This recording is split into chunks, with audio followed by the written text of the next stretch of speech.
Isso aí, pessoal. Vamos colocar que autoriza a gravação no chat ali para mim, por favor. Então vamos começar hoje, né, professor? Pós-carnaval.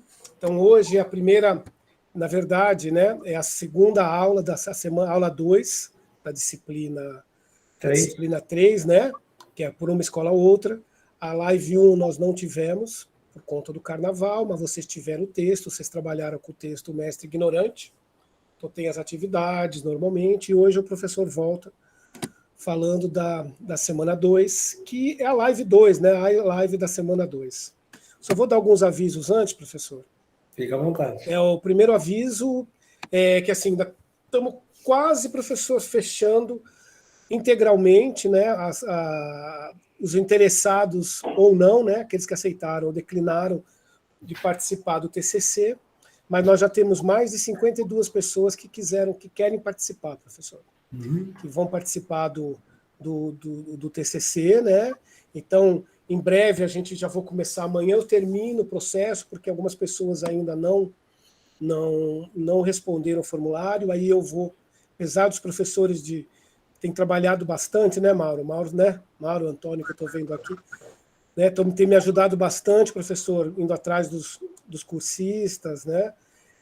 Mas, assim, algumas pessoas ainda não responderam, então amanhã eu vou definir, vou mandar uma mensagem, porque a gente não pode mais esperar e a gente vai continuar. Então, aí, em breve, vocês também vão receber as notificações. Então, para falar todo mundo que tiver que aceitou a orientação, nós vamos criar um outro grupo também, para que as coisas não fiquem tumultuadas, né?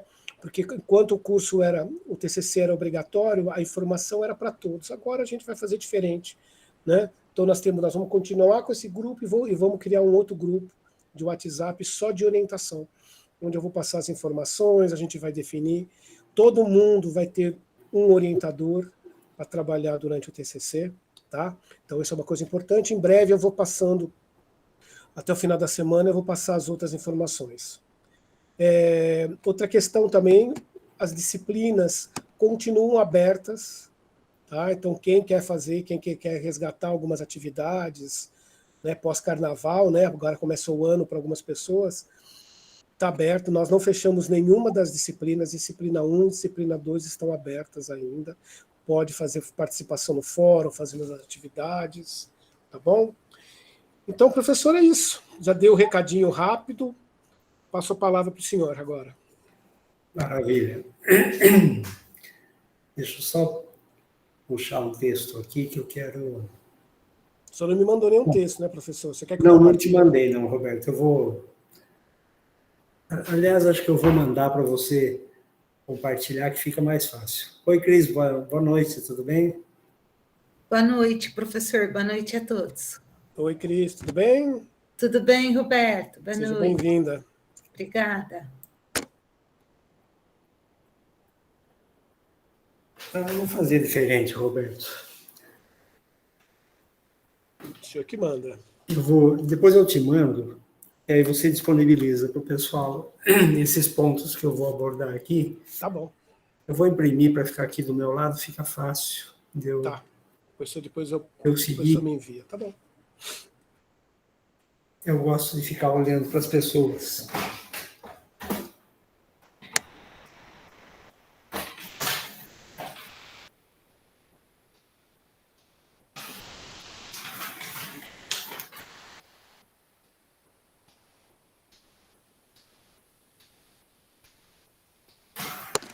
A Fabrina também está aí, ó, tá escondida. Eu tive a impressão de ter ouvido a voz. Eu não vi a carinha dela. Aqui, eu não vi, não. Eu estou vendo aqui, estou vendo a Fabrina também, olha aí. Boa noite, pessoal. Tudo bom? Estou escondido. Tudo bem? Tudo Boa noite, Fá. Tudo bem. Boa noite, Cris. Bom, vamos lá.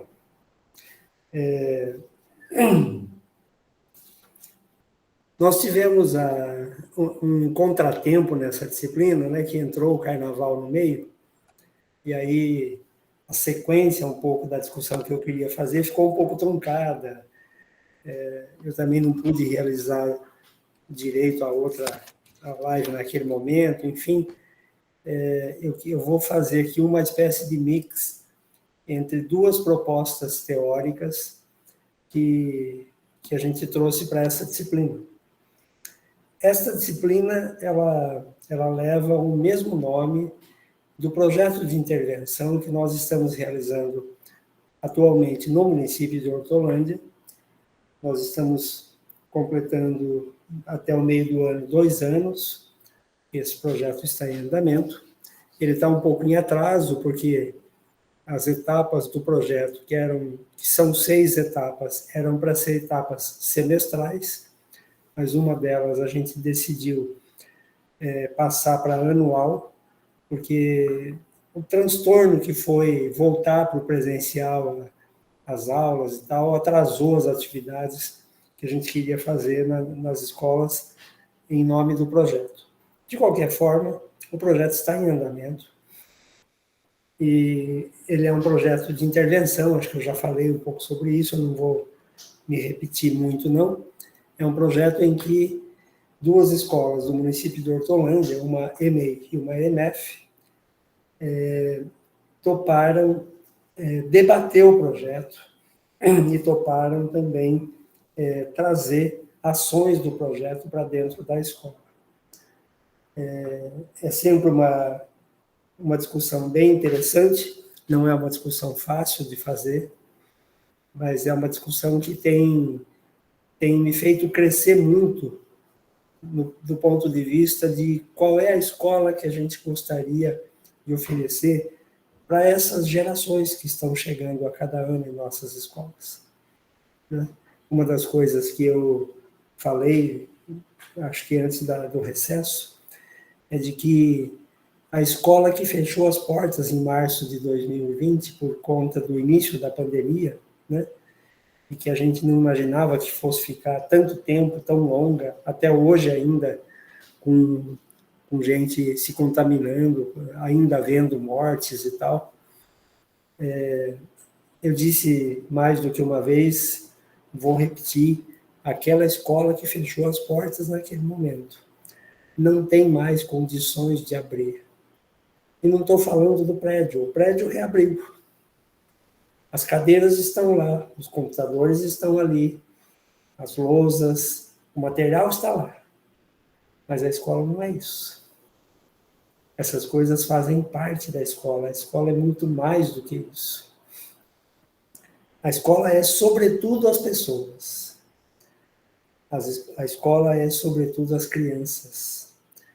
Então, considerando que escola é majoritariamente um ser vivo, né? Um corpo vivo, cheio de gente, de vários tamanhos, de vários formatos, de várias ideias, de várias concepções de mundo, etc.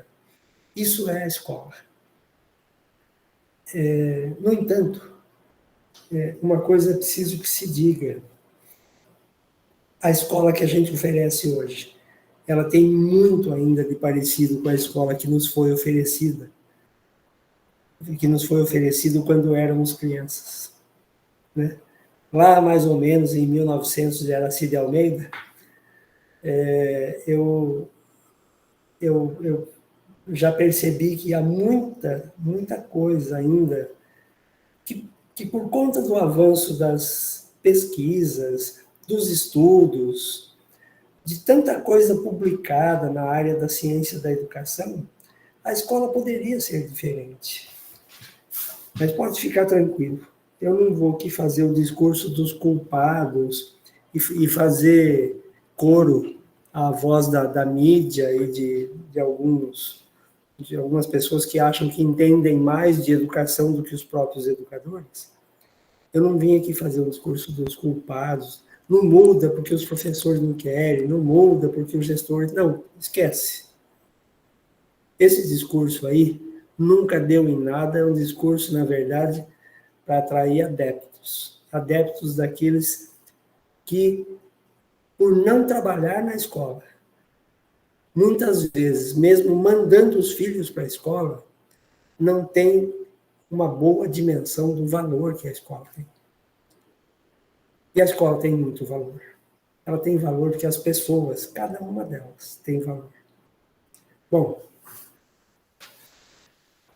Então, o que quer dizer quando a gente fala da escola mesma e da escola outra?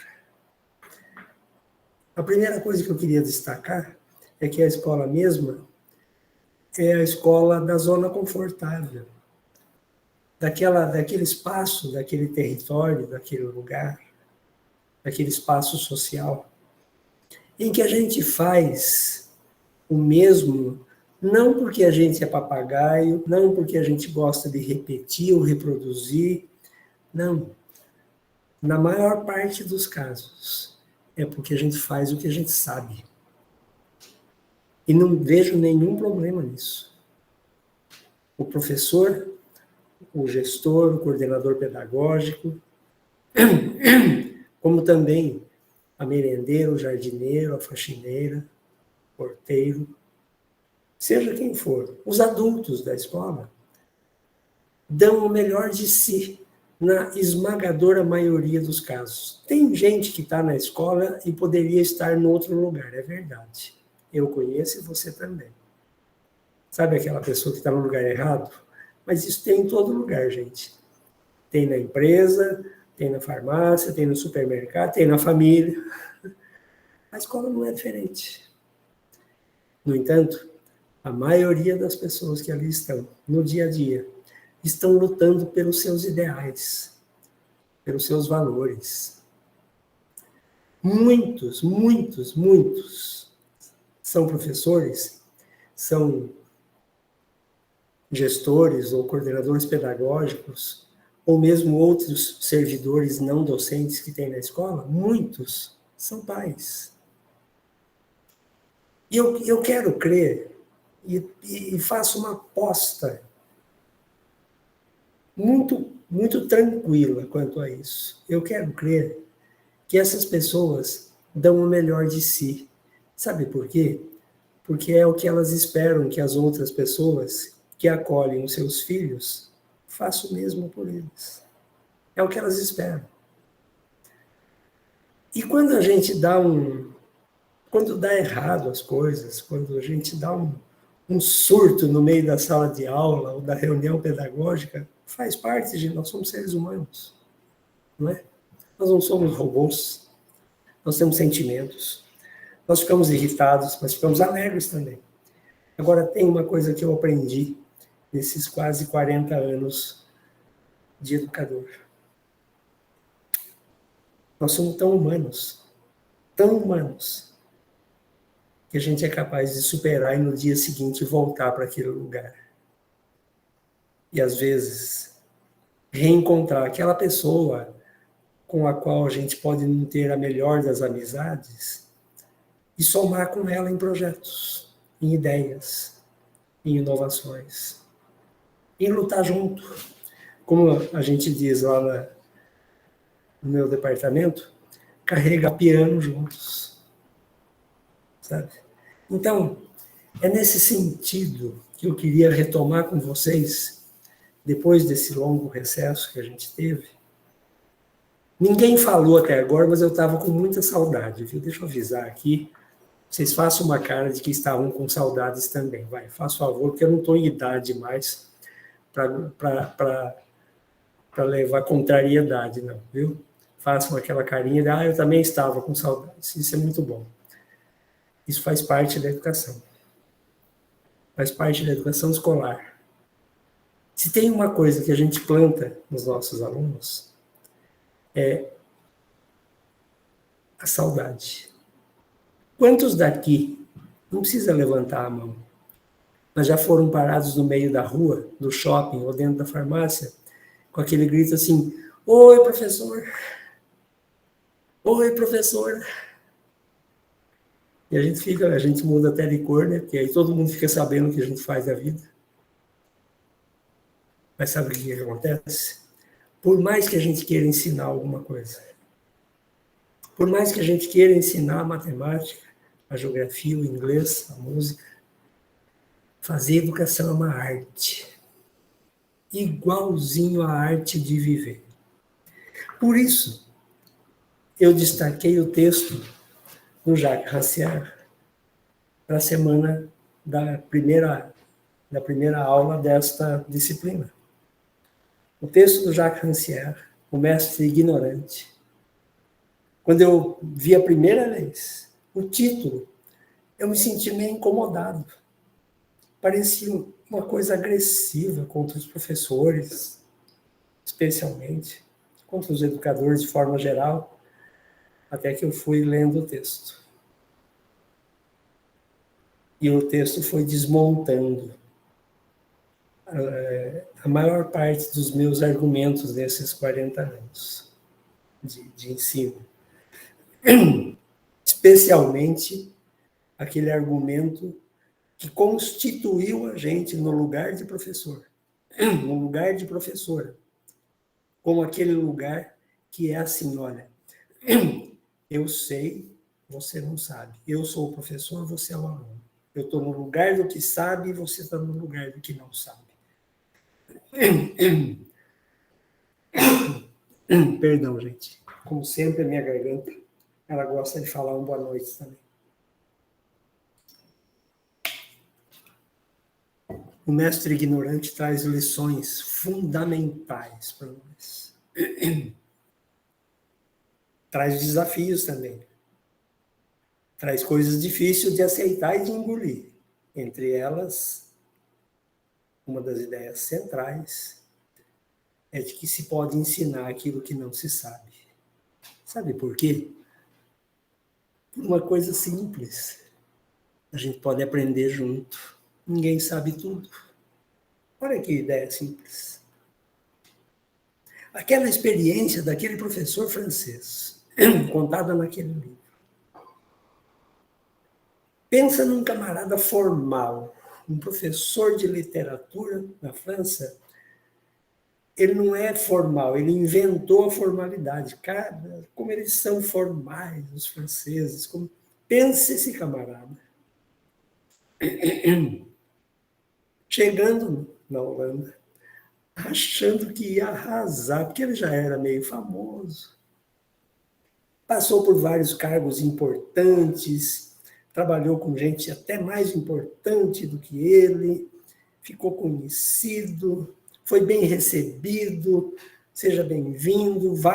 Muitos alunos, o texto diz que acorreram para assistir às aulas dele, até ele descobrir que os meninos não falavam francês. Não sabiam nada do francês. Para piorar a situação, ele não sabia nada de holandês. Resumo da ópera. E ele precisava ficar ali naquele momento. O relato, independente se a história é verídica ou não, eu já vou garantir para vocês, essa história é verídica até hoje. Quantas vezes você chegou na sala de aula com dúvidas sobre aquilo que você ia ensinar? Levante a mão agora, quem tem certeza de tudo que ensina na sala de aula. Eu não tenho, não. Aliás, quanto mais passa o tempo, quanto mais eu trabalho, quanto mais eu aprofundo na área da educação, mais eu descubro que a gente não sabe nada. E aquilo que a gente sabe muda. Olha que drama que é trabalhar na educação, gente. Quando você entra como paciente numa mesa de cirurgia, você não espera que o médico tenha dúvidas, né? Mas ele tem. Sabe por quê? Que normalmente ele é assistido por um tanto de gente, inclusive por outros médicos, para alguém socorrer ele na hora da dúvida. Quando você entra num ônibus, num táxi, num Uber ou num avião, você espera que a pessoa que esteja conduzindo o veículo saiba o que está fazendo. Não é? Na educação não é diferente. Cada pai, cada mãe, cada vozinha analfabeta que leva o netinho na escola, porque esse netinho já não tem mais o pai e a mãe junto, por N razões, entrega ali no portão da escola um tesouro. Entrega mas com aquela cara de eu estou emprestando ele para você me devolver ele no final, viu? Do dia ou da manhã. E de preferência melhor do que ele entrou aqui. Mais inteligente, mais sorridente, mais sabido. Eu falo isso porque eu sou pai. E olha, não tem o melhor termômetro para a gente saber como é que a escola está, é vendo a cara do filho quando a gente pega ele na saída, do filho, da filha, tem a idade que for. Se ele sai contente, pulando, etc., por mais que ele saia correndo de lá, como se ele estivesse fugindo, ele está correndo ao encontro da família, do ente querido, ao encontro de um outro lugar, que é um porto seguro para ele. Mas quer ver, deixar a gente assim, razoavelmente abalado, é pegar um filho na porta da escola arrastando a bolsinha de lanche no chão, assim. E às vezes foi só uma briguinha com o colega, às vezes foi algo mais sério. Às vezes foi uma continha de matemática que ele não soube resolver. Não sei o que foi. Mas uma coisa eu sei. A cada dia, com cada pessoa que entra ali, a gente ganha uma nova oportunidade. De pegar aquele tesouro e transformar ele num tesouro maior ainda. Essa motivação é que está na base do projeto Escola Outra. O que fazer dentro da escola para que as crianças saiam dali ávidas, assim, desesperada, para contar para a mãe e para o pai o que viveu lá dentro naquele dia. E mesmo que ele conte um drama, uma briga, uma nota ruim, seja lá o que for, ele conta no sentido em dois sentidos do verbo contar. Ele conta para narrar, para pôr para fora, mas ele conta porque ele quer contar com você, pai e mãe, para ajudar a superar. A grande lição que a gente pode ensinar na escola, a única, que vale a pena, é ensinar cada um a ser capaz. Capaz de quê? De se superar. De se superar. Agora vamos apontar o dedo para os professores. Tem professores que saem correndo da escola também. Uns porque vão correndo da aula em outra escola. Cara, são os meus heróis esses, viu? Porque eles saem de uma escola, vai para outra, e se for mulher, vai chegar em casa e ainda vai fazer lição para as crianças. E eu reconheço, nós homens, nessa hora, a gente apanha de 10-0 das mulheres, gente, porque, olha, vai ser educador 24 horas assim, né? Fala sério. Então, veja só. Eu queria reforçar que aquele texto que relata a experiência daquele professor Joseph Jacotot, professor de literatura francesa, lá na Holanda, que foi desafiado a confiar que os alunos são capazes de aprender, mesmo sem acreditar, mesmo sem conseguir dar uma explicação sequer para eles. Colheu um resultado impressionante, porque ele acreditou nos alunos. Essa é uma coisa que a escola nos ensinou e que eu prefiro que a gente continue ensinando. A escola ser um lugar onde a gente ensina a acreditar em si próprio e no outro. Por isso eu destaquei esse texto do cuidado, da escola do cuidado, para esse encontro de hoje, para essa semana 2 dessa disciplina. Cuidado de quê? Daquilo que importa. Cuidar de si, cuidar do outro. Cuidar de si é se ver dentro do seu projeto de si, antes de pensar em projeto de vida. Como a gente dizia na disciplina 2. Quem eu sou? Como é que eu me constituí nesse que eu sou? E o que isso que eu sou, ou esse que eu sou, ou essa que eu sou, me ajuda a oferecer para uma criança, para um jovem, para um adolescente, ou para um adulto, talvez lá na EJA, ou talvez um adulto que está já na universidade, oferecer, o que eu posso oferecer para esse indivíduo, para que ele seja capaz de se superar a cada dia,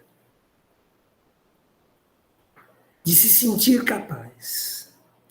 O texto do mestre ignorante, entre outras coisas, nos ensina isso. Nós ignoramos como ensinar isso aos nossos alunos. Vamos partir desse ponto.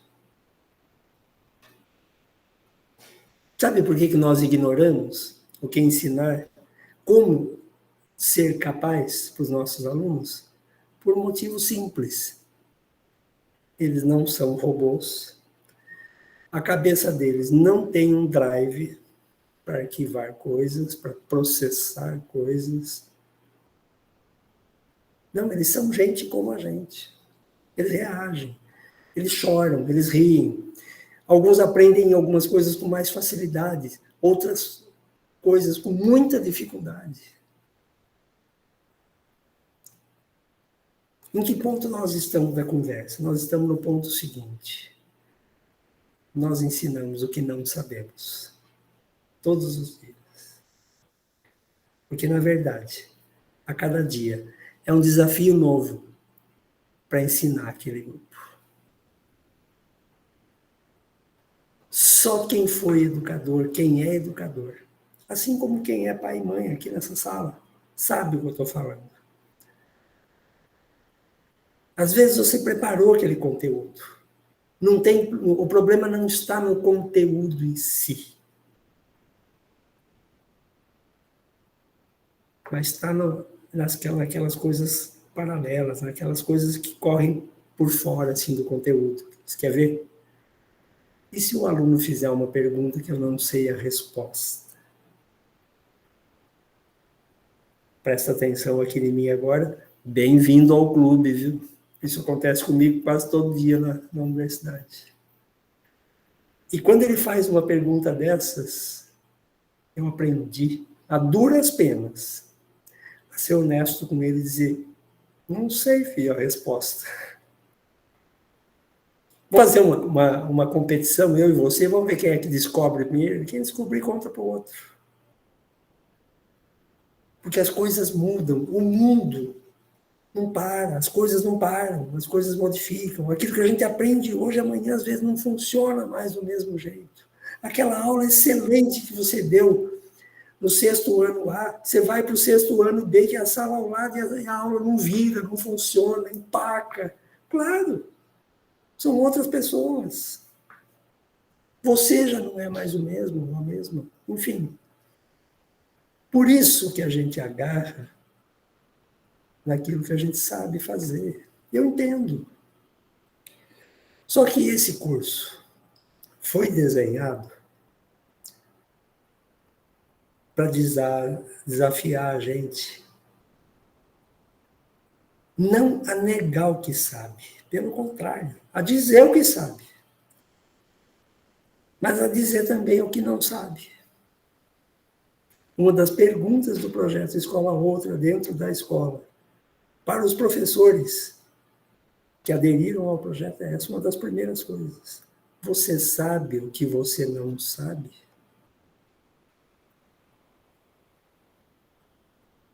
Eu fui professor de geografia, mais de 20 anos.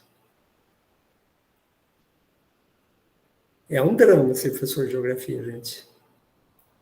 Especialmente de adolescentes e, em particular, de alunos do ensino médio e especialmente do cursinho. Sabe por quê? Porque eles acham que a gente é um atlas ambulante.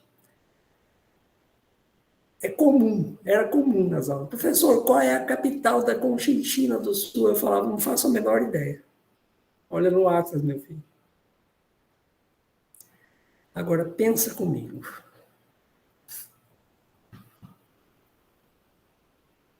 Eu dizer o que eu não sei abertamente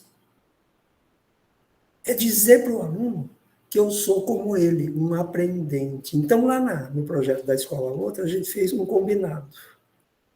Na Escola Outra, a gente não tem, durante as atividades da Escola Outra, a gente não tem nem professor, nem aluno. A gente só tem aprendentes.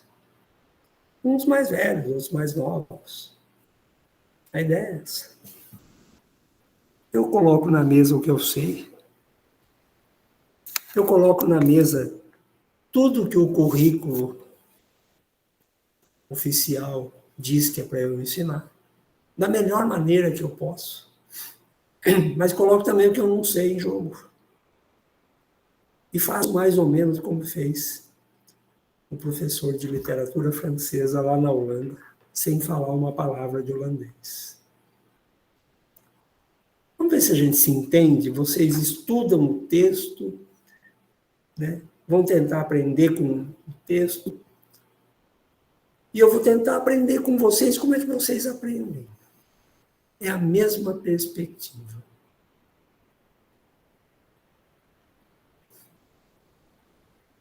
Então, até esse ponto eu queria dizer para vocês o seguinte, olha.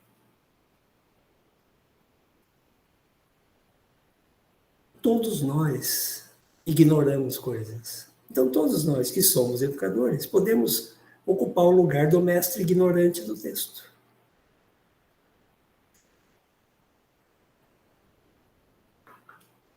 Se nós não tomarmos esse lugar, se nós fincarmos o pé no lugar do eu já sei, o meu diploma diz que eu já sei, e é por isso que eu estou aqui, porque eu passei num concurso, porque... Tudo bem, boa sorte. Você não vai escapar das perguntas difíceis de alguns alunos. Mas, talvez, quando você já tiver feito alguns anos de experiência, quando a sua sacola já tiver mais cheia de dúvidas do que de certezas, como a minha está hoje,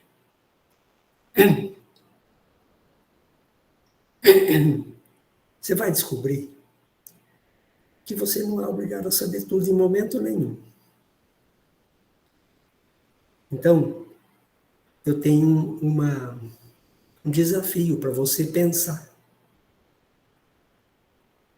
Até quando a gente vai oferecer uma escola que é mais parecida com o show do milhão?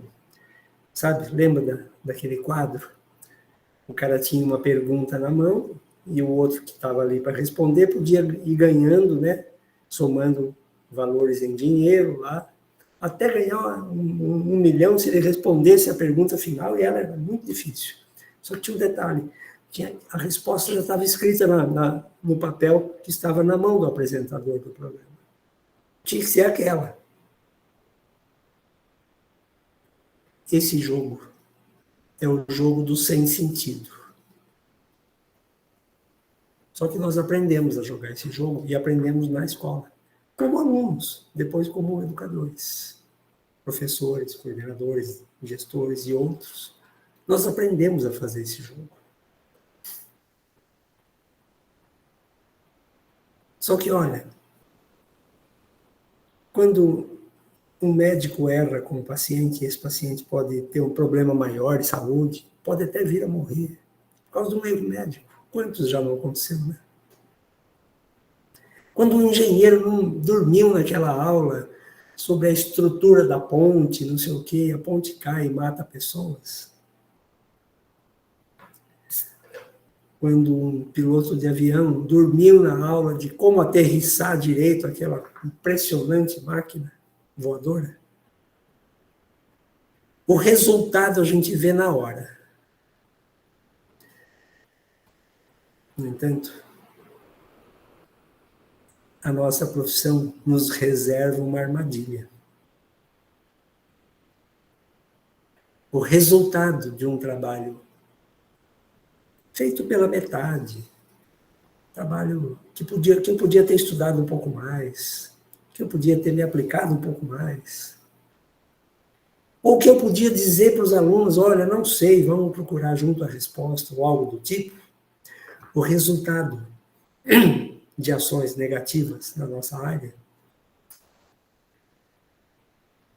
vai demorar muito tempo para aparecer, mas ele vai aparecer e ninguém mais vai saber onde foi o erro. Oi.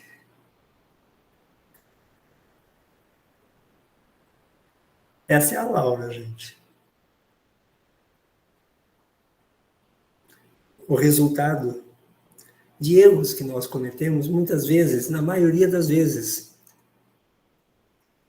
sem que a gente tenha culpa, sabe? A vida é estressante, não tenho tempo de estudar direito, não tenho tempo de parar para pensar direito nas coisas. Gente, eu passei já por tudo isso. Passo até hoje. Não tenho tempo também, tenho que ler as coisas correndo, tenho que preparar correndo. Mas nós temos vidas humanas nas nossas mãos.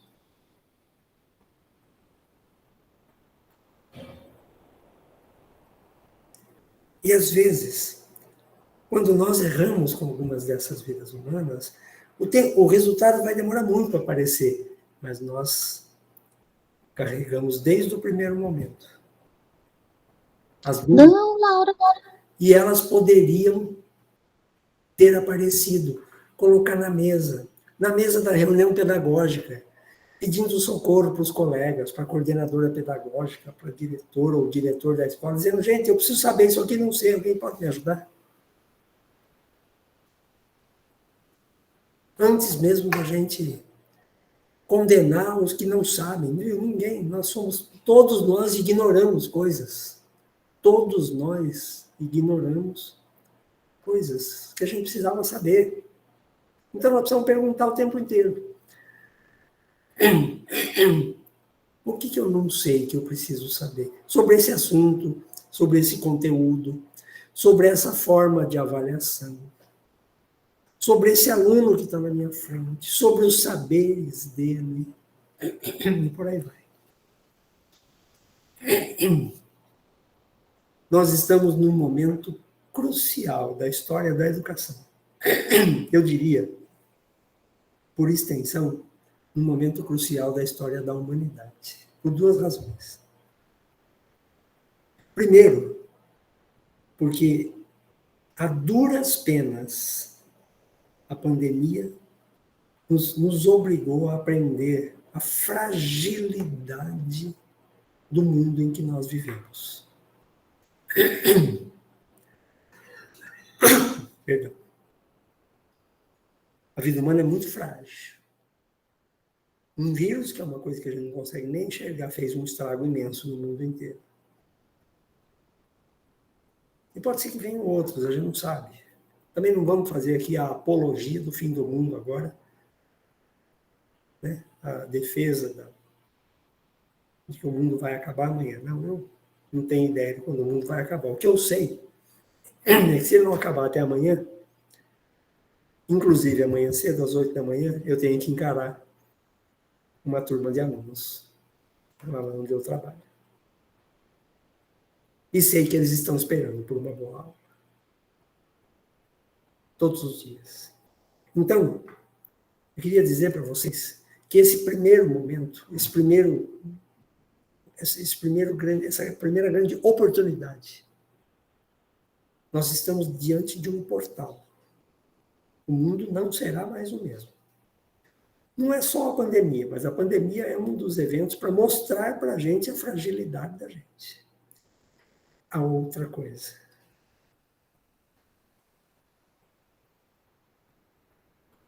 Está em jogo a formação humana. A formação do ser humano como humano. Sabe por quê?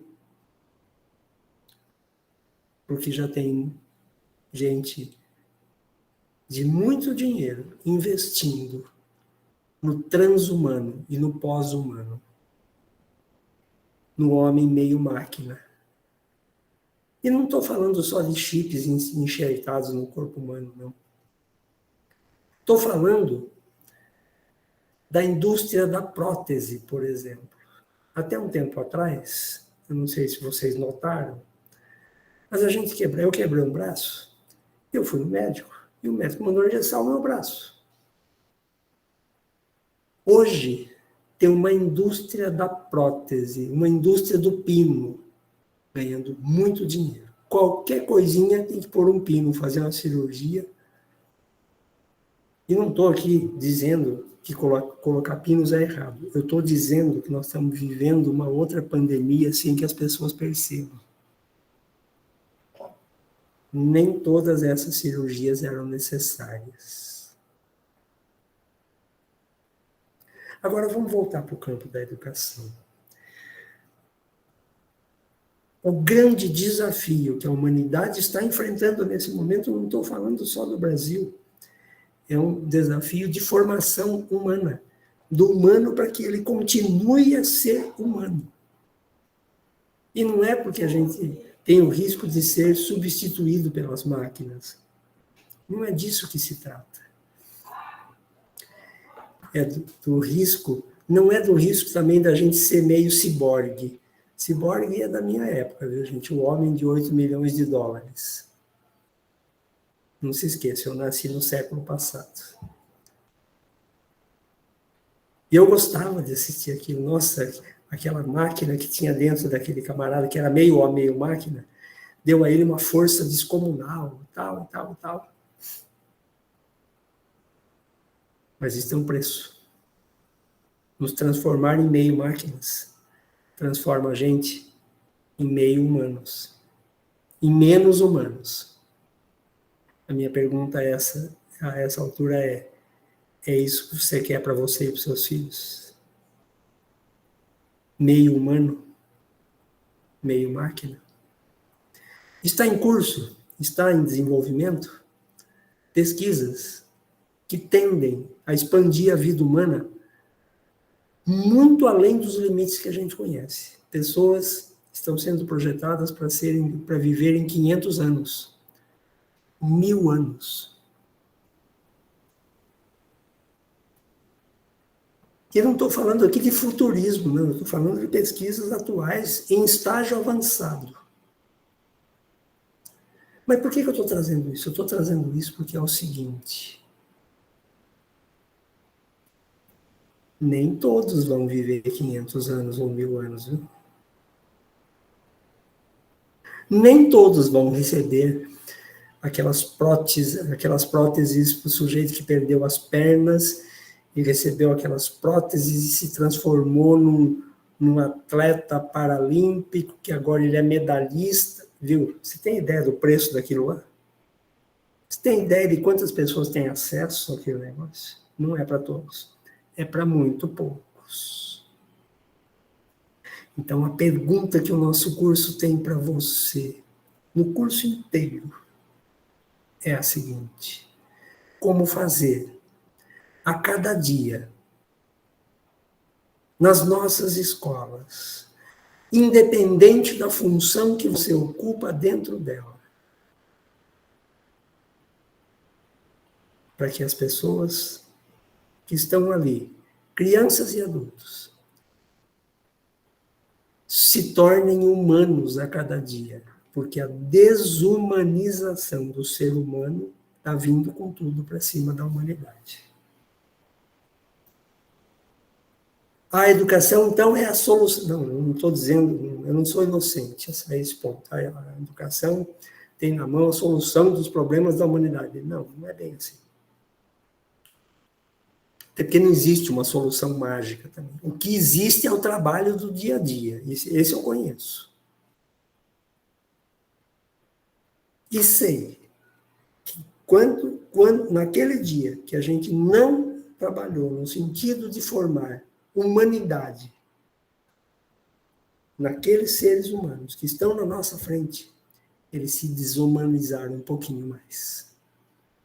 Porque o que tem ao redor da gente essa avalanche de informações, essa avalanche de próteses, da indústria do pino, da indústria do xarope, da indústria do comprimido, da indústria de cursos, cursos e mais cursos, a preços baratinhos, para encher as paredes, viu, Mauro?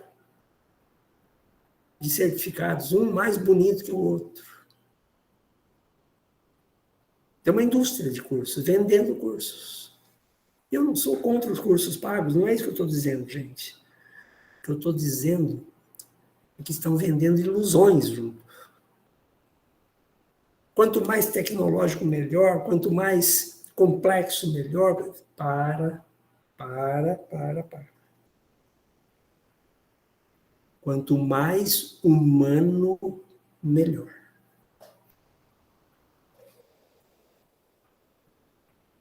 E cabe a nós, educadores, assim como cabe aos escritores, aos pesquisadores, ao pessoal do mundo da arte,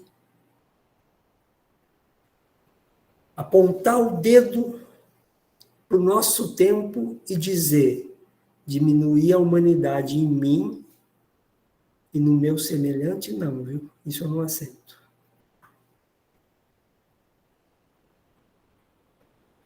Diminuir a humanidade dos meus alunos na hora de fazer uma avaliação dentro da escola, um SAEB, uma Prova Brasil, ou seja lá qual for a avaliação do município, ou seja lá de quem,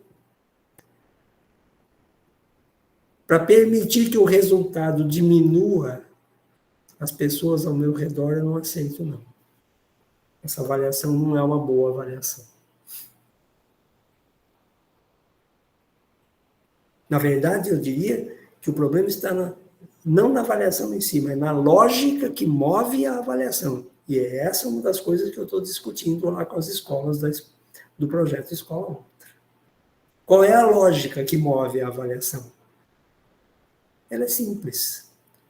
O resultado da avaliação tem que ser igual a aprovado ou B, reprovado.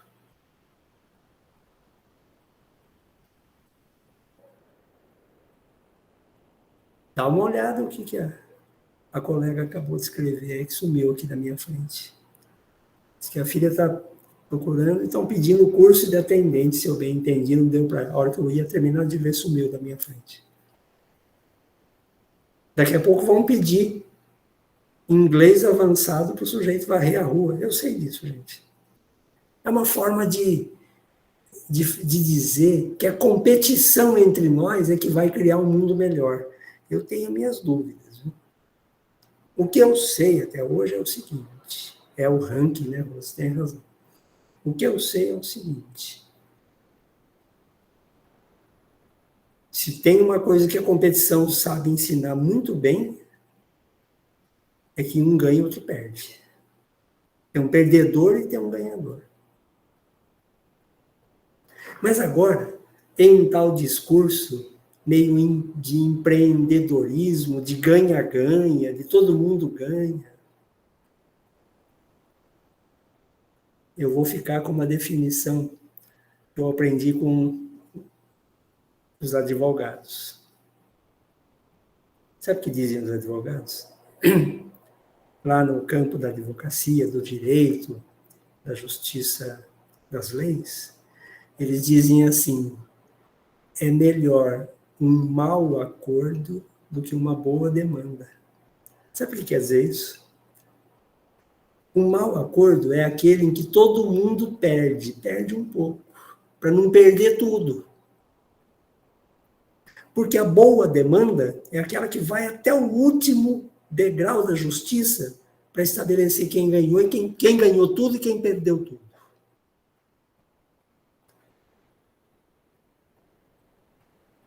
Saiba de uma coisa, quem ganhou tudo perdeu parte da sua humanidade. Mas quem ganhou tudo também perdeu parte da sua humanidade. Essa é a lógica da competição. Essa é a lógica que tem movido a avaliação dentro da escola. Nós não precisamos fazer um discurso de ranqueamento dentro da sala de aula, dentro da escola e dentro do município. O ranqueamento meio que brota por si só, né? Ou nunca aconteceu com você algo parecido assim, olha, o professor entregou a prova, na prova tinha uma nota, qual é a primeira coisa que a pessoa faz depois de olhar a nota? Virar para o vizinho e falar assim, quanto você tirou?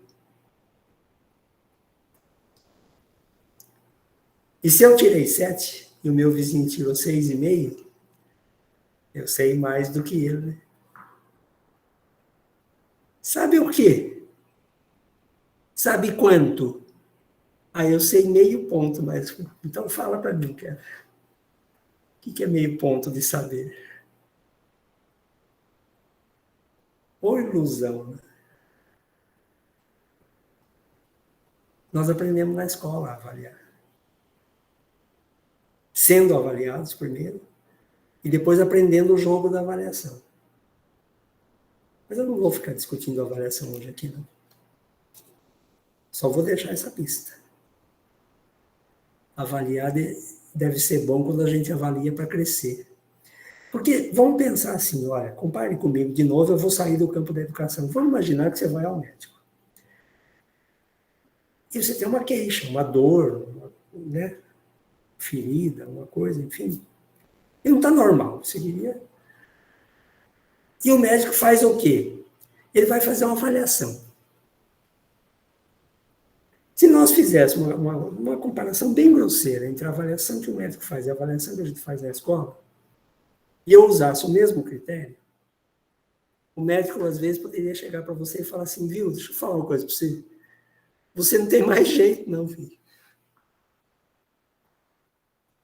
Ô, doutor, tenha dó, né?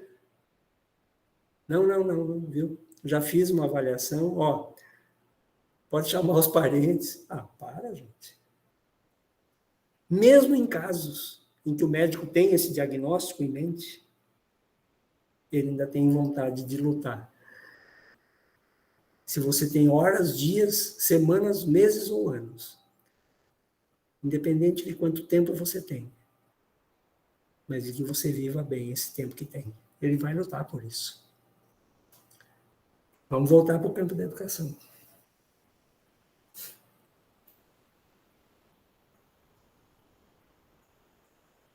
E vou encerrar minha fala de educação, de avaliação falando disso.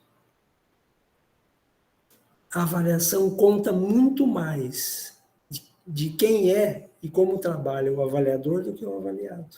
Simples assim. Então a gente podia repensar. Lá no projeto Escola Outra, a gente tem falado que avaliar podia ser outra coisa.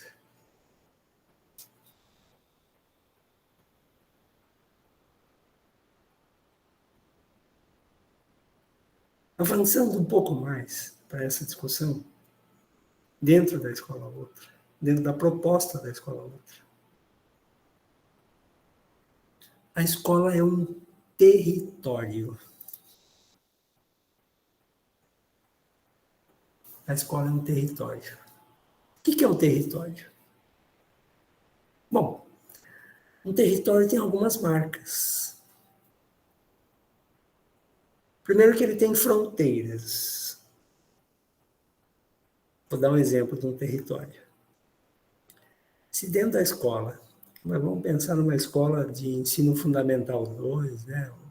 Segundo ciclo do fundamental, ou ensino médio. Tem lá professores, uma escola grande, professores de geografia, vários, professores de inglês, de matemática. E tem lá, na hora do intervalo, uma rodinha de professores de matemática conversando. E aí chega uma professora de português, que tem muita amizade com as professoras de matemática que estão ali, e começa a ouvir a conversa. Ela tem amizade, não tem problema nenhum. Né? Qual o problema? Ela está ouvindo a conversa. E a conversa é sobre matemática, sobre coisas da matemática, ou algo do tipo.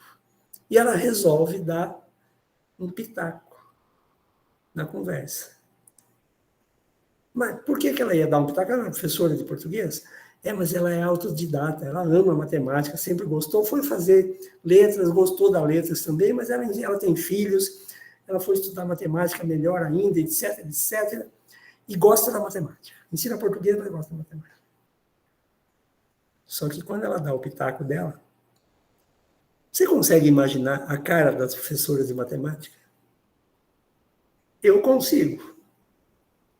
Elas olham para a cara dela assim e falam, viu, espera um pouco aí. Vamos ser bem educados, mas é o que elas pensam. Elas não falam, mas pensam.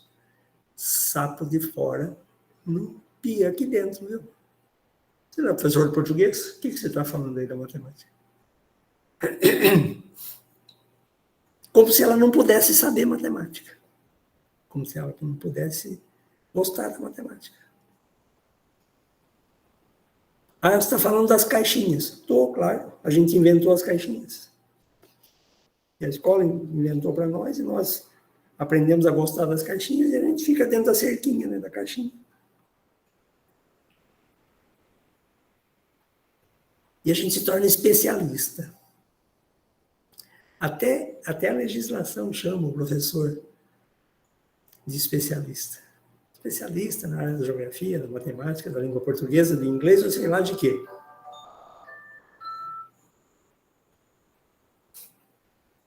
Vou dar para você uma definição sobre o que é ser especialista. Não é a única, talvez não seja a melhor, mas é a que eu tenho para o momento. Especialista é o sujeito que sabe quase tudo sobre quase nada. Sabe aquele cara que ele é especialista no piscar do olho esquerdo da lagartixa? Se perguntar do direito, ele fala, não, eu sou especialista no esquerdo.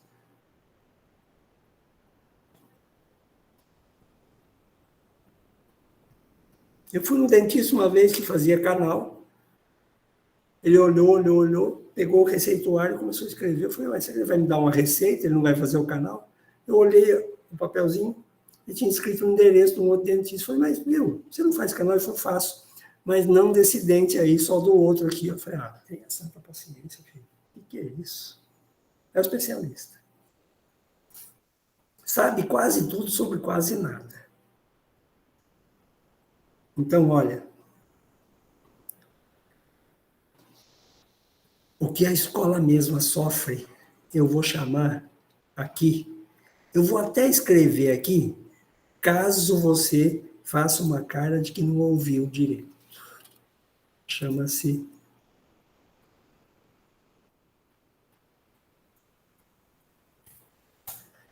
racismo simbólico. Sabe o que é o racismo simbólico? É essa coisa mais ou menos assim.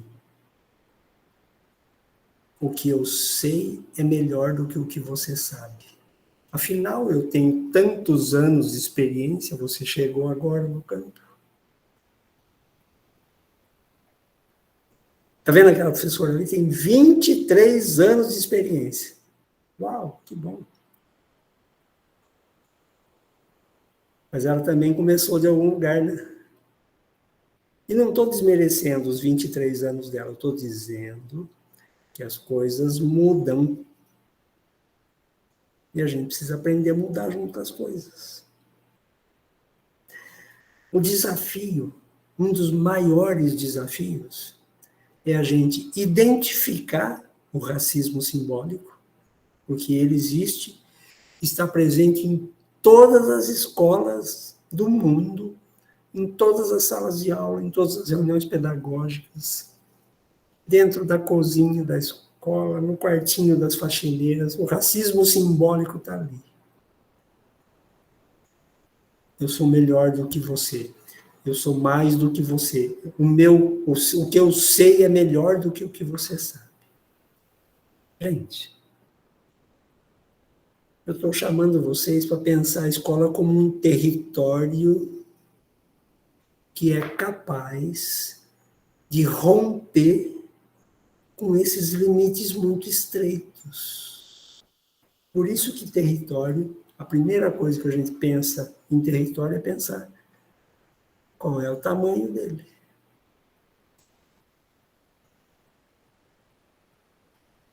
E é uma metáfora também. Você quer ver como?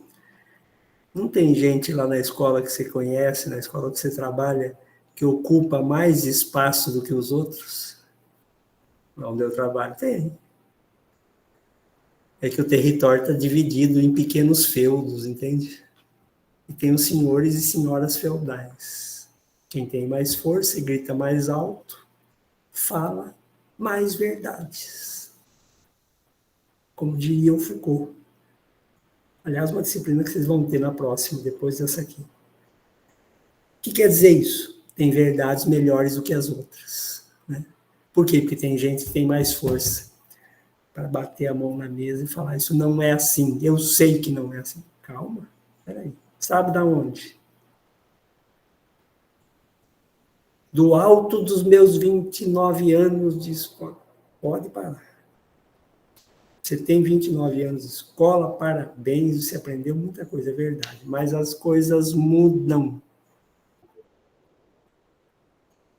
Claro que a briga é boa, Adriana, eu também acho.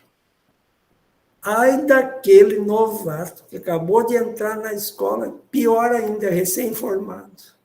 Terminou a graduação no ano passado.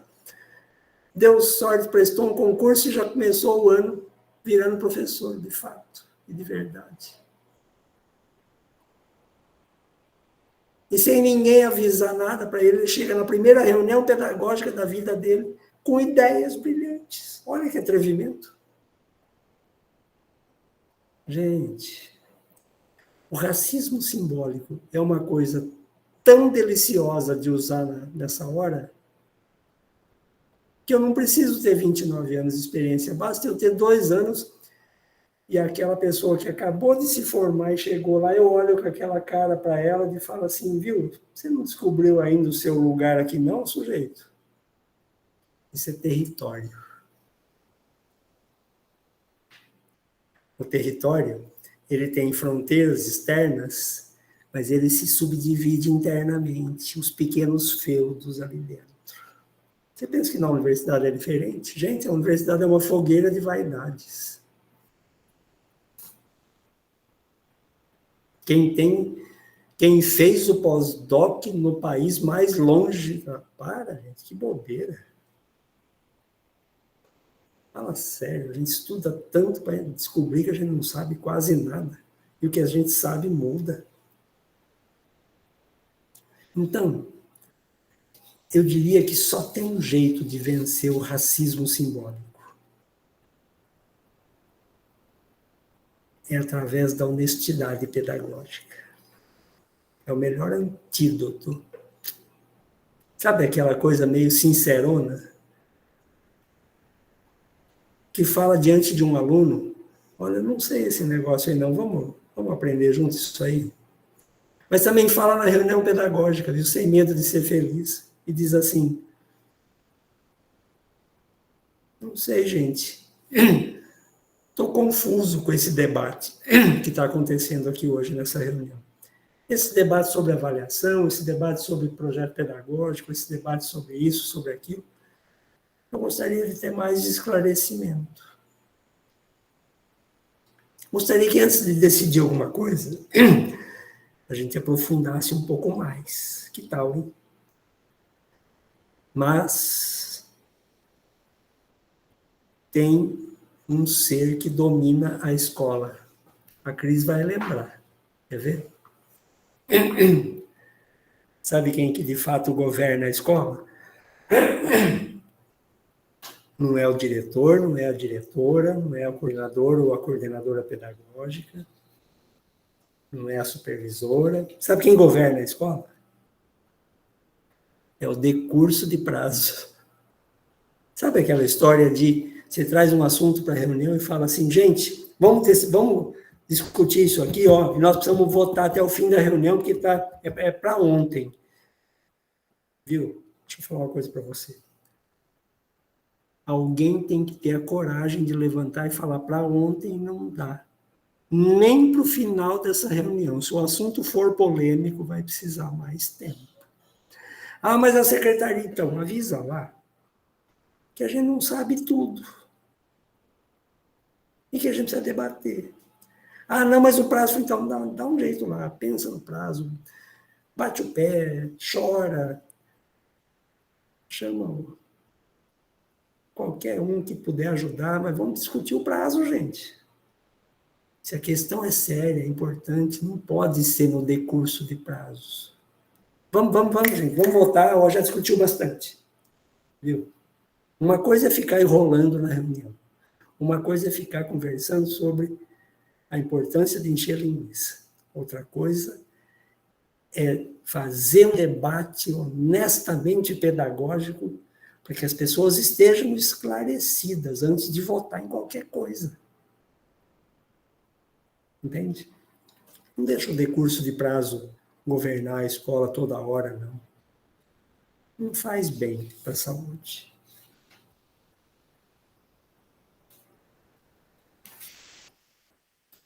A escola que nós herdamos, e ainda, de certa forma, com todos os nossos esforços, de certa forma, é a escola que a gente oferece hoje em dia. É uma escola que vigia, é uma escola que controla, é uma escola que hierarquiza pessoas, saberes, diplomas, títulos. Quem tem mais, quem tem menos, quem vale mais, quem vale menos, quem sabe mais, quem... Para quê, gente? Para quê? Entende? Quando nós não debatemos qual é o território... Eu estou dando tchau, porque agora tem um menininho novo na cena. Quando a gente não debate o território que a nossa escola constituiu, é porque o decurso de prazo está governando a escola, é porque nós hierarquizamos saberes, pessoas, tempos, lugares, diplomas. Quando nós não conversamos qual é o território que nós queremos constituir dentro da escola, um determinado território se impõe, que é esse aí. É o território do racismo simbólico. E não é só por conta da cor da pele, se o olho é puxadinho ou não, se é dessa região do Brasil ou se é de outra, se é mais rico ou mais pobre. Não. No racismo simbólico, nós hierarquizamos os saberes. Então, eu sei mais do que o outro, o que eu sei é melhor do que o que o outro sabe. Por aí vai.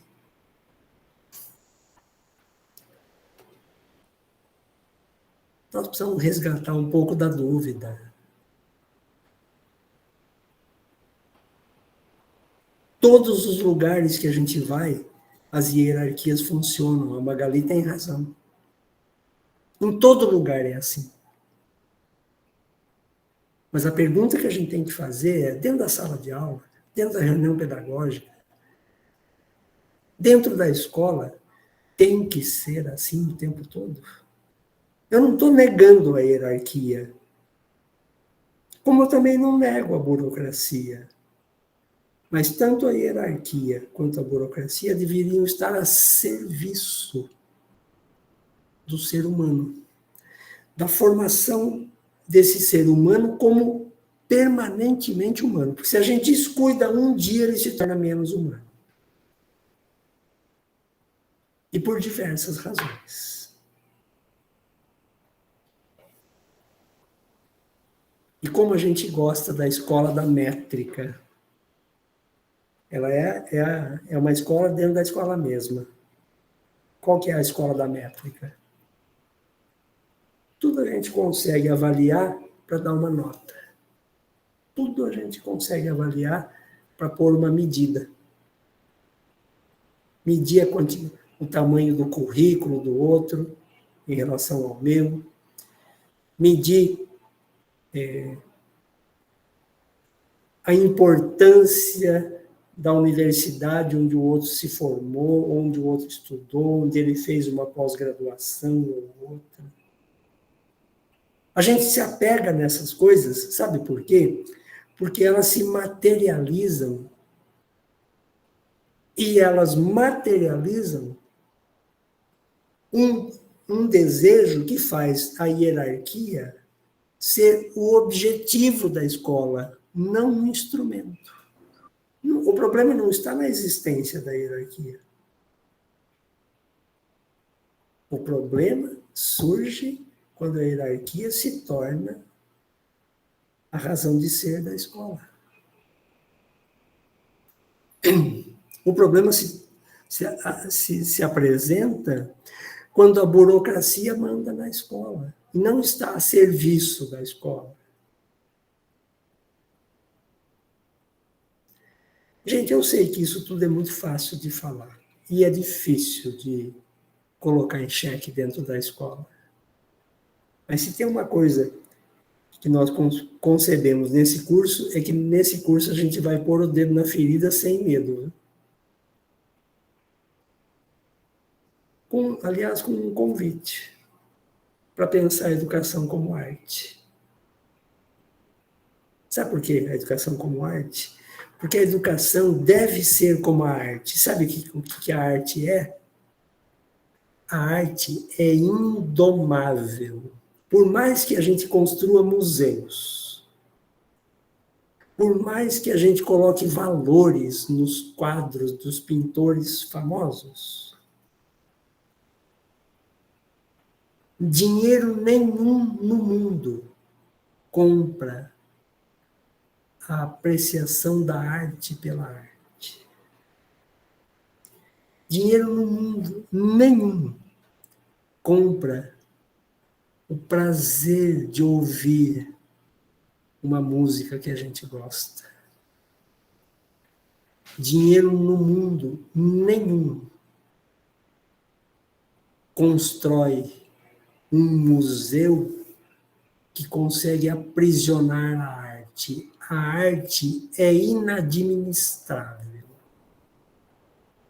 Então eu faço um convite nessa noite. Que a gente construa uma escola inadministrável.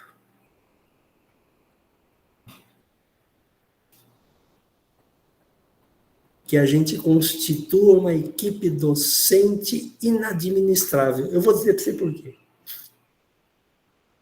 Eu assisti um filme que eu indico. Na verdade, é quase um documentário, mas tem uma discussão muito boa lá. O filme é um filme não muito recente. Chama-se O Ponto de Mutação. Talvez encontrem-se na internet, eu não sei direito, é possível. Mas ele é muito legal. Lá tem uma coisa que um camarada fala, que eu gostei muito. Ele fala que uma vez perguntaram para um primeiro-ministro na Itália se era difícil governar os italianos. Sabe o que ele respondeu? Ele disse, não é difícil, é inútil. Eu adorei aquele negócio. Sabe o que ele reconheceu?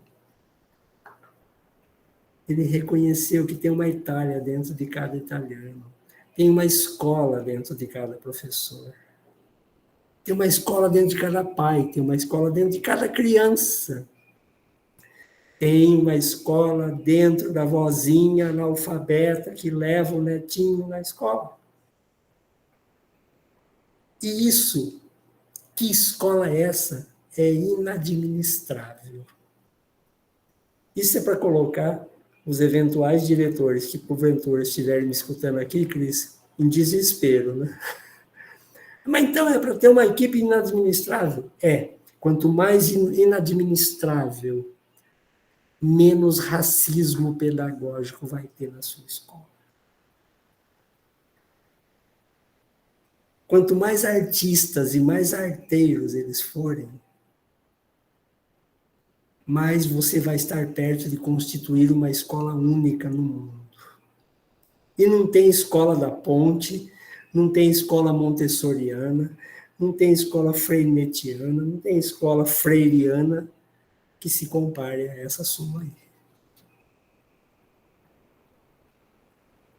Afinal, você está trabalhando aonde? Numa escola ou num lugar onde só tem vaquinha de presépio, que só fala assim para tudo, balança a cabecinha? Onde você quer trabalhar, afinal? Pensar a escola do ponto de vista da arte é se desafiar a ser o único voto contrário na reunião. Gente, então é todo mundo a favor? Levanta a mão e fala, bom, eu estou em dúvida.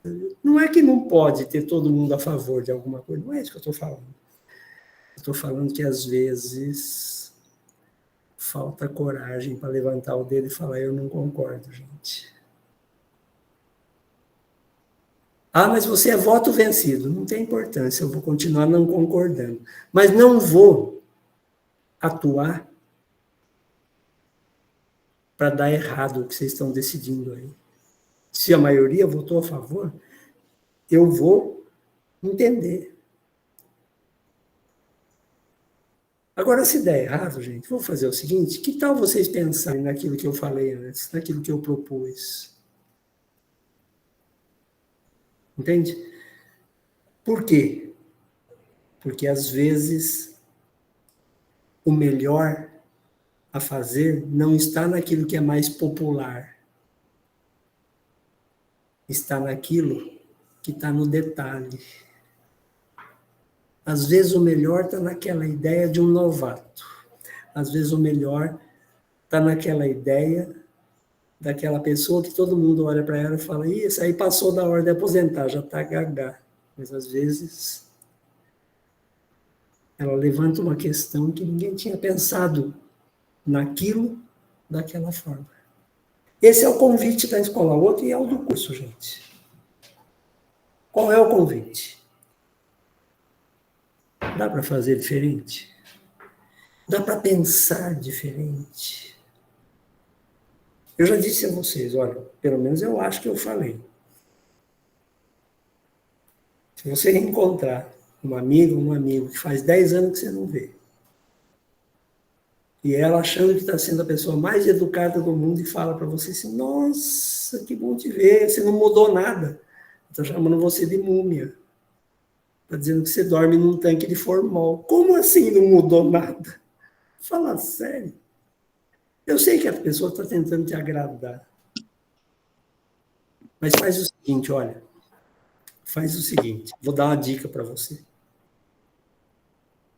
Para essa pessoa que falar isso para vocês, a partir de hoje, fale assim, ó.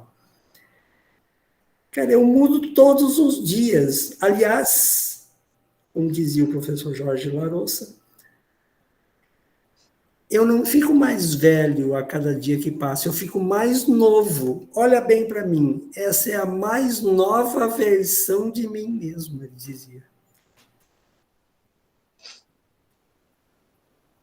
Estou mais experiente, estou mais esperto, estou mais bonito, estou mais isso, estou mais aquilo, estou mais careca. Não tem importância, não. Mas não me vem colocar no tanque de formol, não. Agora, você sabe por que eu estou falando isso? Porque nós temos ideias, saberes e práticas que nós colocamos no tanque de formol. Dentro da escola. Ana Júlia, só mais um momentinho, filho. Eu só vou concluir esse raciocínio e vou falar. Vou passar para você e para todo mundo que quiser falar.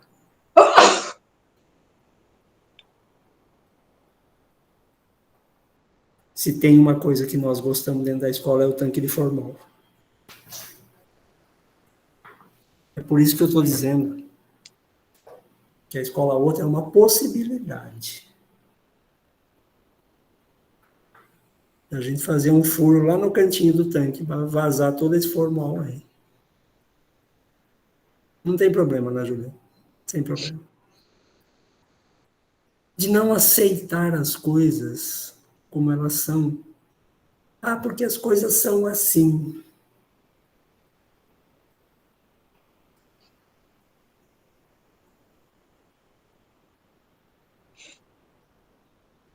Olha só.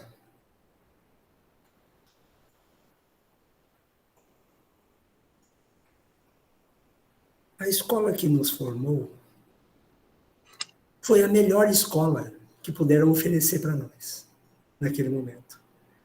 Eu não tenho críticas àquela escola.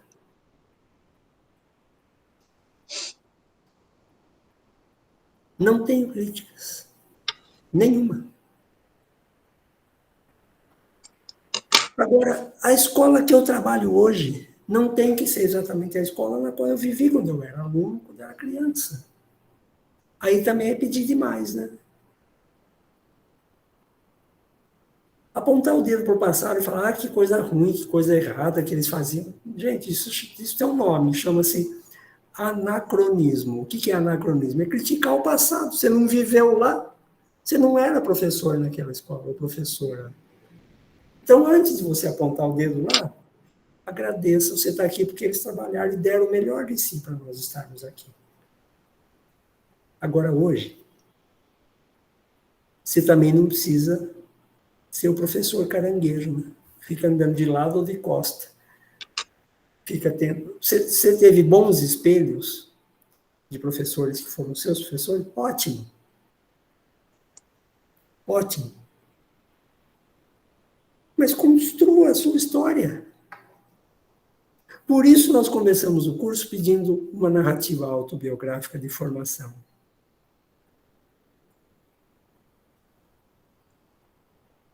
Para te dizer uma coisa só. A história da sua vida, quem constrói é você.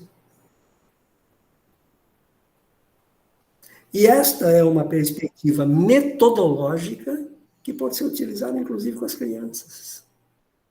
E como eles adoram contar, né? Aqueles que já escrevem, põe eles para escrever a história que eles viveram. Nunca vou esquecer da minha filha mais nova, numa conversa que a gente estava tendo. Ela tinha 8 anos, ela falou, pai, em toda a minha vida, eu fiquei pensando, nossa, em todos esses 8 anos. Mas era toda a vida dela, ué. Não importava que eu tinha 30, 40 anos mais do que ela. Ela falou em toda a minha vida, porque era o tanto de vida que ela tinha. Pois é. Eu estou dizendo isso por quê? Porque a nossa perspectiva, para além desses racismos simbólicos aos quais a gente vive agarrado no dia a dia na escola, a gente podia pensar numa escola do cuidado. Como diz a autora francesa do texto que eu separei para esta live de hoje, para essa semana 2, ela fala da escola francesa. Mas a gente pode tirar lições de lá. Uma delas é pensar o pátio da escola como um lugar de aprender, viu? Para as crianças e para os adultos. Ela diz que o pátio da escola é o ponto cego, onde as normas da escola se confrontam com outras normas que nem sempre estão escritas. Mas se você entender um pouco melhor do pátio da escola, você vai conhecer melhor as crianças que estão naquela escola. O pátio da escola revela muita coisa, assim como o portão da escola. Revela muita coisa. Assim como a cozinha da escola. Por quê? Porque muitas das coisas que nós sabemos informalmente. Você conhece algum curso para ser mãe? Só existe um: ter filhos. E o que é pior, hein? Os filhos tem o desplante, o descaramento de ser um diferente do outro. Você tem uns que falam, agora já sei ser pai, ser mãe. Nasce outro, você começa a apanhar de novo. E os infelizes são diferentes um do outro. Mas na escola a gente gosta daquilo que parece igual, daquilo que cabe dentro do parâmetro do semelhante. E a gente fica tentando reduzir. Às vezes a gente fica tentando forçar os consensos. Gente, o problema não está no conflito.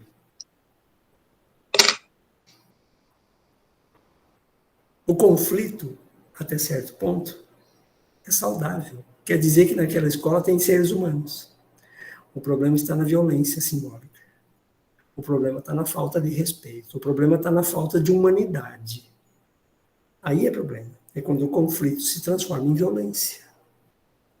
Mas ter conflitos, eu sugiro o seguinte: crie conflitos. Conflito de ideias, conflito de posicionamentos, conflito de textos, conflitos teóricos. Rola no chão, no tapa pedagógico com aquela pessoa que defende uma coisa diferente da sua. E no final, sabe o que você faz? Levanta, sacode a poeira, chama ela e fala: vamos ali no cantinho tomar um cafezinho, comer uma bolachinha pedagógica, vai? Mas não, aqui parece que na nossa escola a gente tem que ser inimigo mortal do outro. Calma, gente, pelo amor de Deus. Calma. Usa aquela ideia que aquele filósofo francês, na verdade a frase passou, ficou famosa na boca dele, mas não foi ele que falou.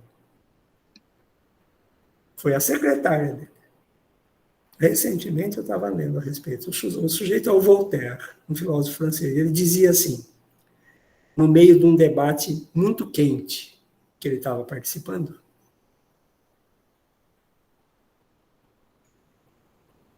ele interrompeu uma certa altura e falou para um sujeito que estava, inclusive, rebatendo as ideias dele. Falou para ele assim: olha, eu não concordo em absolutamente nada com o que você está dizendo, mas eu vou defender até a morte o seu direito de dizer tudo o que você pensa.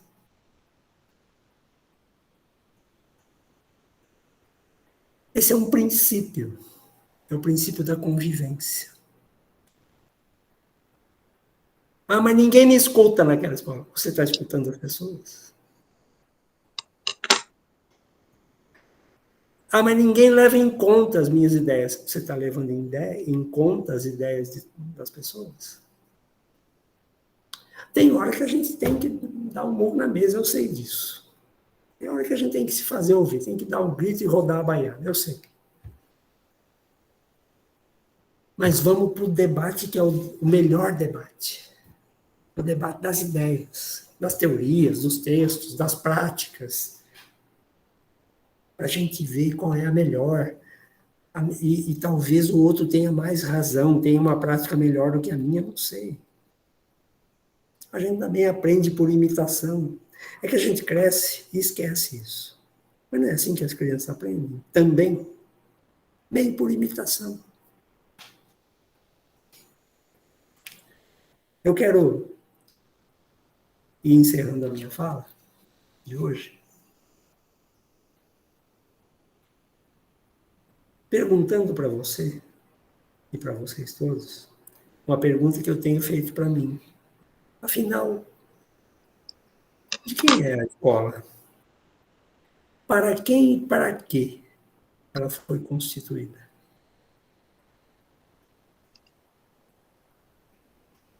Se a gente não faz essa pergunta, a escola tem dono e o território tem rei. E o feudo continua sendo a lógica do funcionamento escolar. Os senhores feudais.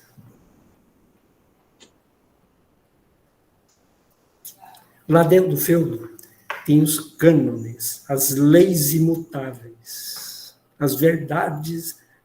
Gente, quando a gente trabalha com conhecimento, a gente não trabalha com nenhuma perspectiva de verdade do ponto de vista humano que não possa ser alterada. Então, o desafio de construir uma escola outra é o desafio, primeiro, de superar a escola mesma, a escola da mesmice, a escola da reprodução, a escola da repetição.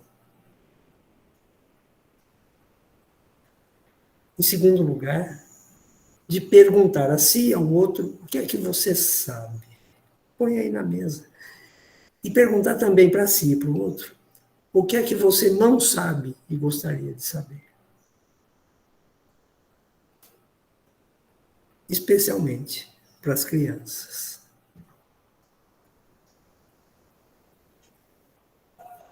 Que na escola que a gente está voltando, né, desde que as escolas reabriram, que a gente está tentando lutar com o enorme prejuízo que a pandemia gerou na educação, que a gente se sinta desafiado a construir uma escola ou outra. Eu não tenho, gente, uma receita da escola ou outra.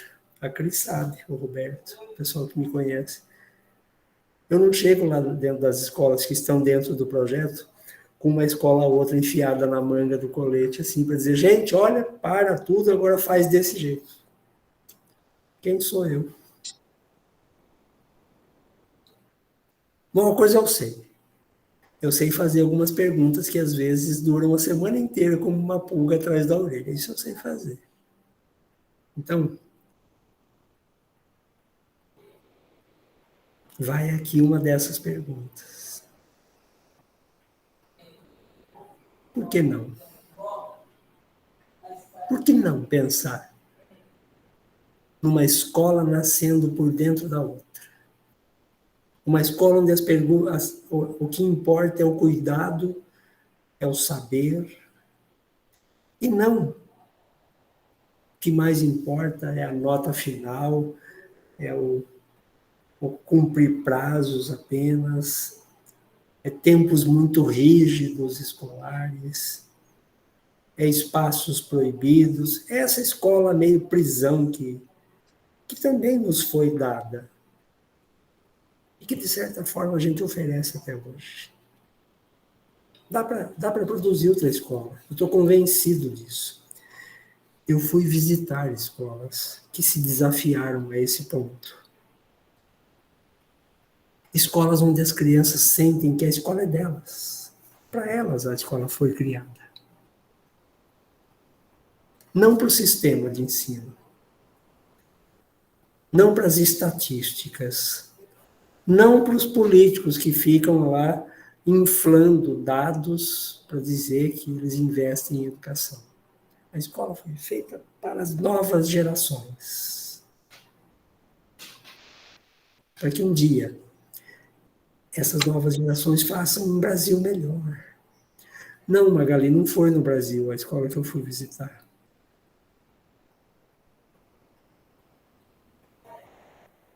Foi na cidade de Montreal, no Canadá. E fiquei impressionado. Ah, é país rico, país desenvolvido. Olha, gente, isso é bobagem, viu? Eles também erram muito. E às vezes erram muito mais do que nós. Mas eu senti na fala do diretor que recebeu a gente, antes da gente entrar na escola. Fizemos uma roda ali. Eles têm uma rede de escolas no Quebec, naquela província, chamada Rede de Escolas Alternativas. Eu diria que isso é uma rede de escolas outra. Uma pessoa perguntou, logo de cara para o diretor, quais são as regras aqui? Ele coçou a cabeça, olhou para um lado, olhou para o outro, e falou assim, não tem regras. É escandaloso a gente ouvir falar um negócio desse. E ele riu. Depois de falar mais algumas coisas, a gente foi convidado para conhecer a escola. E, na verdade, não é exatamente que a escola não tem regras. Nenhuma das regras da escola é imutável. E as crianças que nos receberam dentro da escola, para falar, inclusive, do projeto pedagógico da escola, mostraram para mim, especialmente, e para minha esposa que estava junto comigo, que é possível fazer uma escola diferente dessa que a gente tem. E não precisa ser no modelo canadense, no modelo belga ou no modelo francês, que eu sei que tem lá também escolas dessa rede. É uma escola onde a criança sinta que o espaço é dela.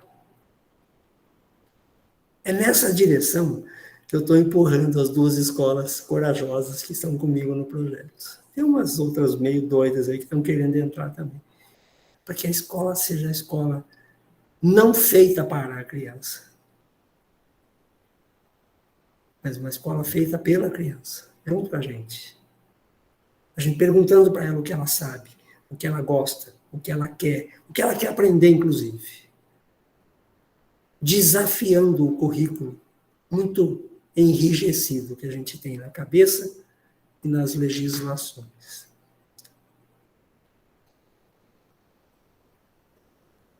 Olha, uma escola onde só não pode mudar uma coisa. A escola outra, para mim, é essa. Só não pode mudar o fato de que pode mudar tudo. Esse é o desafio da escola outra. Eu estou convidando gente para na semana que vem, das duas escolas, se der tudo certo, inclusive alunos, para vir aqui conversar com vocês um pouquinho. Para eles dizerem na pele o que é viver esse projeto. A Cris tem uma noção, a Cris é uma das que eu já falei para ela, que eu vou convidar para ela se manifestar nesse dia também. O povo arranca os cabelos no começo, né, Cris? Mas não tem importância, não. Nasce outro. E hoje tem implante também, né? Já temos uma coleção de pulgas, Já né? uma coleção de pulgas, é verdade. Atrás da orelha. Então, na semana que vem, não perca, nesse mesmo bate-canal, nós vamos ouvir um pouco, muito melhor do que eu posso falar aqui, de pessoas que estão dentro da escola, como vocês, da escola básica, sendo desafiadas no dia a dia por esse projeto. Eles vão contar umas coisas, vão contar dificuldades, problemas, uma série de coisas, sei lá o que eles vão contar. Não vou combinar com eles para eles falarem as coisas, vou combinar com eles para eles falarem alguma coisa. E aí a gente vai refletir junto. Chega, não vou falar mais nada. Vou abrir esses últimos 18 minutos para vocês que quiserem se manifestar, levantar a mão, abrir o microfone, escrever, do jeito que você quiser. Roberto, me ajuda aí agora, que agora eu estou aqui. Fala, Cris. Quero contar uma fala de um aluno. Fala. Quando o senhor perguntou em um dos nossos encontros se nós consultávamos os alunos e em quais momentos. E eu passei a fazer algumas perguntas para os alunos. Então, só vou contar uma para os professores e professoras que estão aqui. Foi uma experiência muito bacana, o Balanço do Saber, né, na perspectiva do professor Charlot. E são muitas respostas, tá bom? A gente havia acabado de voltar da pandemia, né? A escola da pandemia que não havia acabado, mas a escola havia sido reaberta, né? E tem um aluninho, o Maicon, eu perguntei para ele o que ele já aprendeu na vida dele. Porque a gente aprende na escola, a gente aprende em casa, a gente aprende em vários lugares. E ele me falou que ele aprendeu com derrotas e vitórias, e com as fases da vida dele. Ele falou que com os pais ele aprende o respeito ao próximo.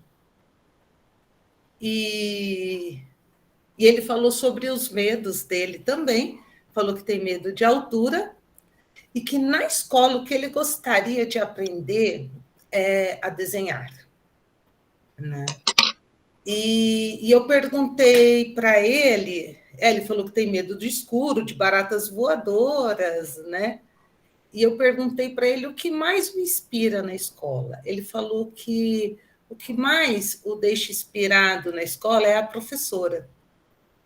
Porque aí ele me falou a seguinte frase: a professora me inspira na escola. ela sabe coisas que eu queria saber, como resolver contas muito difíceis. Tem umas pérolas, né, Cris? Tem umas Tem pérolas. muitas. A gente tem uma coleção dessas Eu pérolas. comecei a reler agora que, puxa, aí eu fico emocionada. Fiquei emocionada relendo. E quando a professora, eu mandei para ela as respostas dos alunos, ela me encontrou no corredor da escola chorando. Chorando.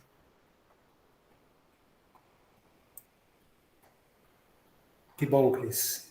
A Cris está dando só um pedacinho do que o negócio é hoje aqui, só para vocês terem um gostinho.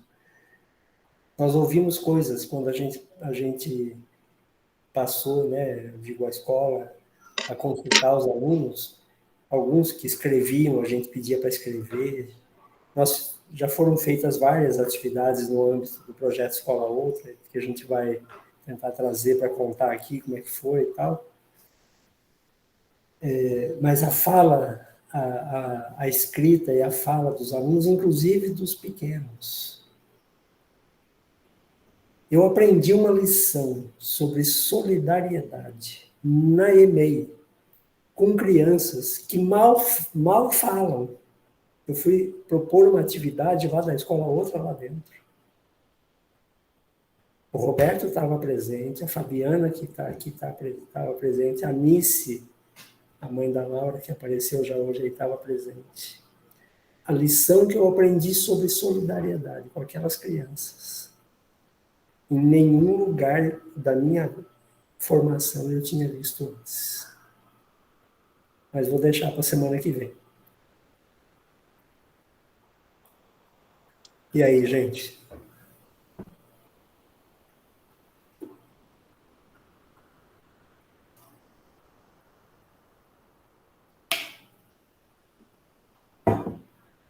Roberto, acho que está todo mundo com fome, querendo ir jantar. Eles estão saindo do carnaval, professor. Ah, então ainda de ressaca do carnaval. Começando Entendi. no carnaval, né? Entendi. Mas o que eu acho importante, né, professor, que isso daí é algo que as pessoas sempre perguntam, né? Perguntam para mim também, como que é a escola outra, né? E às vezes aquilo que o professor estava comentando, a gente não tem fórmula, né? Porque se eu falar para vocês a escola que eu penso, vai ser a escola do Roberto, não vai ser uma escola outra. Eu acho que o importante é essa conversa, né, professora? É a discussão, é ouvir as crianças, né? E é uma escola sempre em construção, ela não chega pronta, né, professor? Talvez a gente não chegue. Nunca vai estar pronta essa escola. É uma escola em transformação, né? É. E é um projeto aberto a outras escolas que queiram conhecer a proposta e saber o que eu já fiz uma indicação uma vez aqui, vou fazer de novo. Naquele filme 1, no Matrix, que fizeram 3, 4 na verdade, quando o sujeito é confrontado, quando ele está começando a conhecer o que é a tal da Matrix, o outro fala para ele assim: você toma essa pílula vermelha que eu vou te mostrar até onde vai a toca do coelho. O coelho lá da Alice, do País das Maravilhas. É mais ou menos essa a ideia. Se deixar desafiar a ponto, exatamente, se deixar desafiar a ponto de dizer, eu quero saber o que mais tem aí. No projeto Escola Outra, ele é um projeto aberto à inserção de novas pessoas e de novas escolas. Inclusive, nós estamos prestes a abrir esse espaço agora para acolher. É um projeto de extensão universitária. A cada 6 meses dentro do projeto, a pessoa leva um certificado de 180 horas que a gente fornece. É um projeto de extensão pela UFSCar também.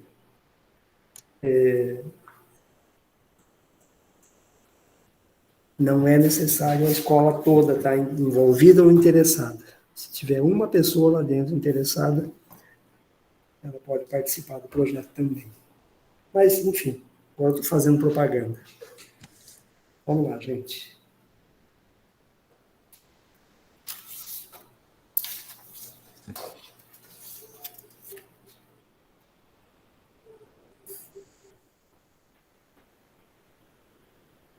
Oi, Mauro, pode falar, cara.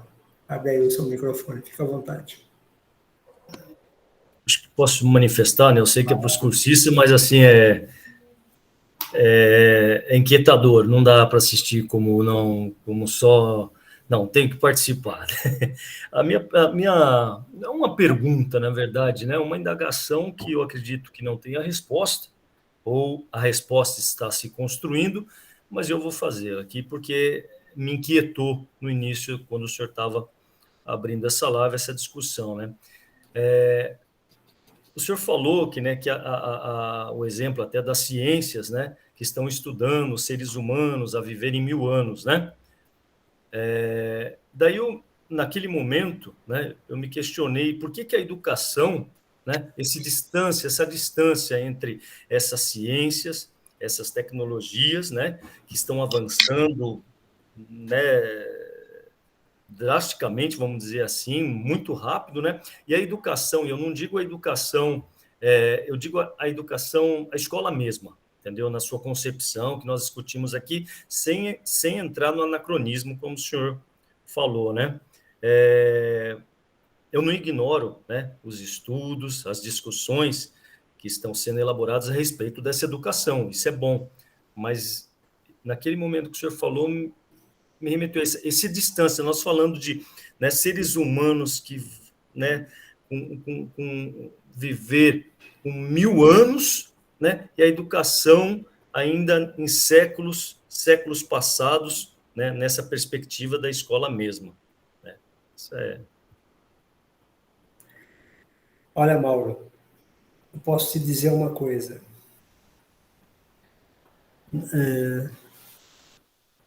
Nós caminhamos, e acho que talvez algumas pessoas partirem dessa ideia, que não é negativismo, é olhar ao nosso redor e pensar no que vê. Nós caminhamos a passos largos para um processo de desumanização do ser humano, em todos os campos da vida humana. E a desumanização do ser humano começa a se dar, inclusive, quando a gente nega que para ser humano precisa aprender a ser a cada dia. A ser o quê? Humano. E ser humano, né, aqui nessa expressão que parece que está se repetindo, não é ser bonzinho, ser educado, não, é ser humano. Porque quando você é bonzinho, educado e cortês, você é humano. Mas quando você roda baiano, quando você fica irado com uma coisa que está errada para você, você também é humano. Entende? Mas nós vivemos de uma tal forma que a gente vai sendo classificado e colocado dentro de caixinhas. Então, aquele fulano é educado, aquele outro fulano é agressivo, aquele outro fulano fala demais, aquele fulano...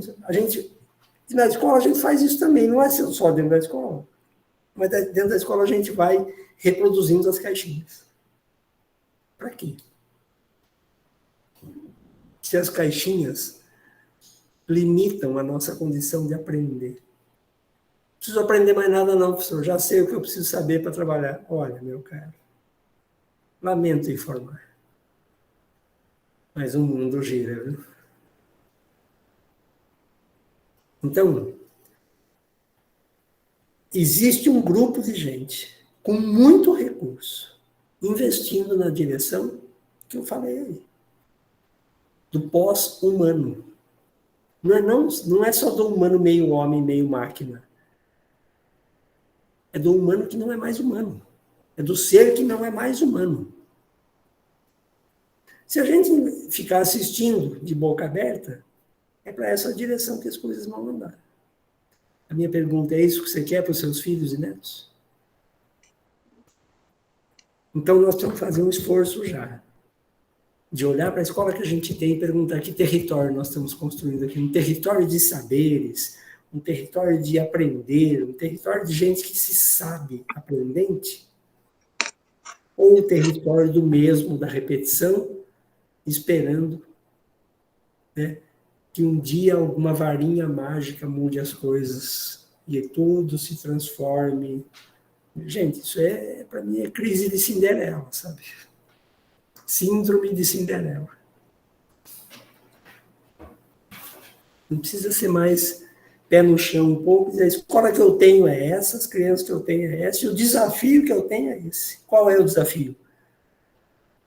Ensiná-los a serem humanos a cada dia.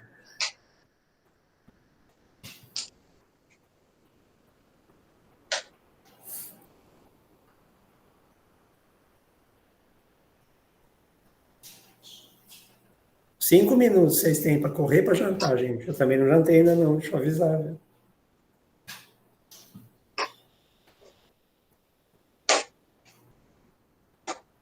Viu? Mas também não precisamos cumprir horário, gente. Ó, não estou aqui desesperado para jantar, não, mas se tem uma coisa que eu aprendi com a escola outra, é que a gente fica, às vezes, deixando o horário dominar a gente. Se a gente já falou o que tinha que falar, se já deu, se aquele casalzinho de pulgas já se instalou confortavelmente atrás da sua orelha, e é um casalzinho apaixonado. Tá ótimo, tá de bom tamanho. Vamos ficar com as pulguinhas para pensar durante essa semana. Leiam os textos, gente. Eu gosto sempre de reforçar isso. Não deixem de ler. Se deixem desafiar pelos textos. Tá bom? Por ideias novas, por ideias vibrantes, por ideias malucas, por ideias... Enfim. Venha o que vier. E não perca a semana que vem. Eu estou tentando convencer algumas pessoas a virem aqui. Inclusive crianças, para dizer o que eles acham que a escola outra é, na prática, no dia a dia lá para eles. Acho que vai ser uma experiência interessante.